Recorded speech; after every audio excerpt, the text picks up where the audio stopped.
امام حسن رات کو اٹھے، لیکن جب اٹھے تو آپ نے کہا میں نے ابھی ابھی خواب میں دیکھا ہے میرے بابا بھی تشریف لائے، میری والدہ بھی تشریف لائیں، یعنی مولا علی بھی، سیدہ زہرا پاک بھی، اور میرے نانا بھی موجود ہیں، اور میرے نانا، میرے بابا، میری ماما کو جنت کی سیریں کروا رہے ہیں۔ فرماتے ہیں مجھے وضو کرواؤ۔ وضو کا پانی لینے کے لیے گھر والے گئے، آپ نے اس دوران سراہی کا پانی اٹھایا، پانی پیا۔ جو ہی وہ پانی پیا تو آپ نے فرمایا یہ پانی تھا یا کیا؟ حلق سے نیچے اترا ہے تو مجھے ایسے لگ رہا ہے جیسے ہر چیز کو کاٹتا ہوا جا رہا ہے یہ پانی، حلق سے ناف تک ٹکڑے کرتا جا رہا ہے یہ پانی۔ سیدہ زینب تھی وہاں، بہن، کہا جلدی سے حسین کو بلاؤ۔ حضرت امام حسین آئے۔ حضرت امام حسین نے بھائی کی کیفیت دیکھی تو آپ دیدہ ہوئے، دونوں بغل گیر ہو گئے، گلے ملے۔ پھر حضرت امام حسن نے اپنا خواب سنایا، اور خواب سنا کر کے کہا کہ خواب صرف یہی نہیں کہا، وہ جنت کی سیریں کروا رہے ہیں تو حضور صلی اللہ علیہ وسلم نے مجھے کہا بیٹا حسن خوش ہو جاؤ کہ تم نے دشمنوں سے نجات پا لی ہے، اور کل رات تم بھی ہمارے ساتھ ملنے والے ہو۔ بشارت ہو گئی۔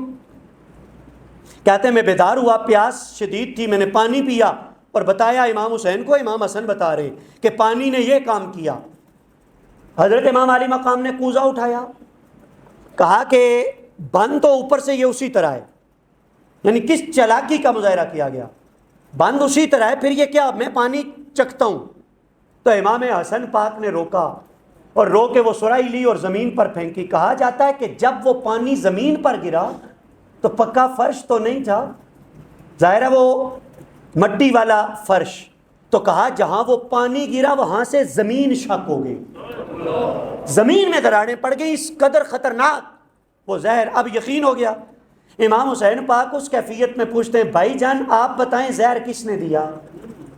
تو حضرت امام حسن المجتبیٰ آپ نے ارشاد فرمایا کہ میں اپنی وجہ سے کسی کو نامینیٹ نہیں کرنا چاہتا جس کے بارے میں مجھ حسن کو یقین کامل نہ ہو۔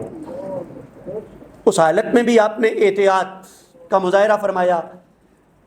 کیا ہونا شروع ہوئی تو روایت کے مطابق، ایک روایت میں ہے کہ 70 ٹکڑے آپ کے جگر کے قے کے ذریعے باہر نکلے، کلیجہ کٹ کے، جگر کٹ کے آپ کا باہر آنے لگا۔ اچھا جب سورج بلند ہوا، یہ بات ہے صبح کے وقت کی، جب سورج بلند ہوا تو حضرت مولا حسن کے چہرے کا رنگ سبز ہونے لگا۔ آپ نے سرخ رنگ سنا ہوگا، آپ نے زرد رنگ سنا ہوگا، آج میں نے سرخ نہیں کہا، زرد نہیں کہا، سبقت لسانی بھی نہیں، شعوری طور پہ عرض کر رہا ہوں، لکھا ہوا ہے آپ کے چہرہ زیبا نے سبز رنگ اختیار کیا۔ امام حسن پاک، آپ نے حضرت امام حسین سے پوچھا یہ بتاؤ اس وقت ہمارے چہرے کا رنگ کیسا ہے؟ امام حسین نے بتایا رنگ سبز ہو گیا ہے۔ تو حضرت امام حسین سے مخاطب کر کے فرمانے لگے بھائی اللہ نے ہمارے نانا کی حدیث جو حدیث معراج ہے اس کی تعبیر بھی پوری کر دی ہے، حدیث معراج کی تعبیر پوری کر دی۔ حضرت امام حسین بھی روئے، روتے ہوئے فرمانے لگے بے شک وہ علامتیں جو حضور نے بیان کی تھی وہ پوری ہونے لگی ہیں۔ آگے بڑھ کر پھر بھائی کے گلے سے لگے، رونے لگے۔ وہ جو لوگ وہاں موجود تھے انہوں نے التجا کی کہ یہ تو بتائیں وہ حدیث ہے کیا جس کے بارے میں فرما رہے ہیں؟ اب کہا کہ ہمارے جد امجد، ہمارے نانا، اس جملے کا پھر مزہ لو، ہمارے نانا محمد عربی صلی اللہ علیہ وآلہ وسلم جب میں اور آپ بیان کرتے ہیں ہم کہتے ہیں ہمارے آقا معراج پہ گئے، وہ بیان کرتے ہیں تو کہتے ہیں ہمارے نانا معراج پہ گئے۔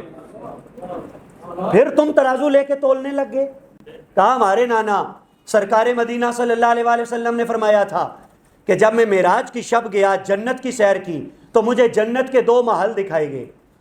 ایک محل سبز رنگ کے زمرد کا تھا اور ایک محل سرخ رنگ کے پتھر کا بنا ہوا، ایک سبز زمرد کا، ایک سرخ پتھر کا۔ میں نے رضوان جنت سے پوچھا یہ 2 محل کس کے ہیں؟ مجھے بتایا گیا یہ دونوں آپ کے شہزادے، ایک حسن کا محل ہے، ایک مولا حسین کا محل ہے۔ تو میں نے کہا ان کے رنگ الگ الگ کیوں ہیں؟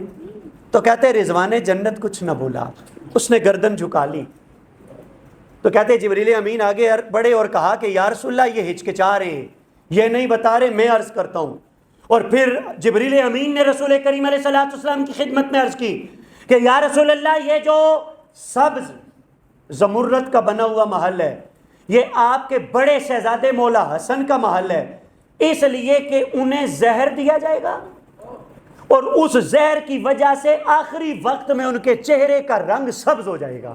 اور کہا گیا کہ آپ کے چھوٹے شہزادے مولا حسین ان کا یہ سرخ رنگ کا محل ہے، اس لیے کہ جب وہ شہید ہوں گے تو ان کی گردن کاٹی جائے گی، اور جس رخساروں پہ یا رسول اللہ آپ بوسے دیتے ہیں وہ رخسار بھی مولا حسین کے خون سے سرخ ہو چکے ہوں گے، ان کا چہرہ سرخ ہوگا، ان کا محل سرخ، اور حسن کا چہرہ سبز ہوگا، ان کا محل بھی سبز۔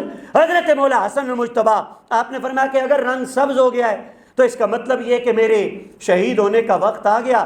پھر آپ نے وصیت کی، اے بھائی مجھے میرے نانا کے ساتھ ان کے حجرے میں دفنانا، لیکن ساتھ کہا کہ حضرت عائشہ صدیقہ سے اجازت لینا، اگر وہ اجازت دیں تو مجھے حضور علیہ السلام کے ساتھ حضور کے روزے میں دفنانا، اور اگر حاکم مدینہ کی طرف سے وہ لعنتی مروان اگر اس کی طرف سے کوئی فتنہ کھڑا ہو تو کہا کہ پھر جنگ نہ کرنا، مجھے چپ چاپ بقیع میں دفنا دینا۔ حضرت امام حسن المجتبیٰ شہید ہوتے ہیں، امام حسین پاک انہیں تخت کرامت پہ ڈالتے ہیں، خوش نصیب ان کی چارپائی کو اٹھاتے ہیں جن کے بخت میں رب نے یہ اعزاز لکھا تھا۔ مدینہ شریف کی کیفیت یہ ہے کہ جب حضرت مولا حسن کا جنازہ اٹھا تو کہا یہ جاتا ہے کہ مدینہ میں سوئی اگر گرائی جائے، اتنی مخلوق خدا تھی کہ وہ بھی زمین پر نہ آئے۔ حضرت سیدہ عائشہ صدیقہ رضی اللہ تعالی عنہا کے پاس چارپائی لائی گئی اور کہا گیا اگر آپ اجازت دیں تو یہاں دفنایا جائے، تو حضرت عائشہ صدیقہ نے ارشاد فرمایا کہ میں کون ہوتی ہوں اجازت دینے والی یا منع کرنے والی، یہ تو ان کے نانا کا حجرہ ہے، یہ تو ان کے نانا کا کمرہ ہے۔ حضرت ابوبکر صدیق کی بیٹی صدیقہ کو یہی جواب دیتا تھا، کہا میں کون ہوتی ہوں اجازت دینے والی یا منع کرنے والی، یہ تو انہی کے نانا کا یہ کمرہ ہے، جہاں دل کرے دفن کر دو۔ لیکن میرے عالی وقار دوستو، مروان خبیث اس نے باقاعدہ بنو امیہ کے نوجوانوں کو جنگ کے لیے بلا لیا، وہ تلواریں بے نیام کیے ہوئے آگے۔ ادھر سے مولا حسین، حضرت امام حسن نے جو وصیت کی کہ جنگ نہ کرنا، انہیں بھی پتا تھا نا حضرت امام حسین پاک کا جذبہ جہاد، انہوں نے دیکھ کے وصیت کی۔ حضرت امام حسین نے بھی تلوار بے نیام کی، لیکن پھر بڑے بھائی کی وصیت یاد آئی تو آپ نے چپ چاپ بقیع شریف میں سیدہ زہرا پاک کے پہلو میں، اور یہ بھی کہا گیا کہ حضرت امام پاک کو وہ حضرت فاطمہ الزہرا کے پہلو میں نہیں بلکہ ان کی دادی مولا علی پاک کی والدہ حضرت فاطمہ بنت اسد کے پہلو میں دفنایا گیا۔ لیکن بس میں اتنی بات عرض کرنا چاہتا ہوں کہ وہ خلیفہ راشد حضرت امام حسن المجتبیٰ، لیکن یہ ظلم و ستم کا معاملہ وہاں سے شروع ہو گیا کہ انہیں ان کے نانا کے حجرے میں دفن تک کرنے کی اجازت نہیں دی گئی۔ وہ جو حجرہ ان کا اپنا حجرہ تھا، ان کے نانا کا حجرہ تھا،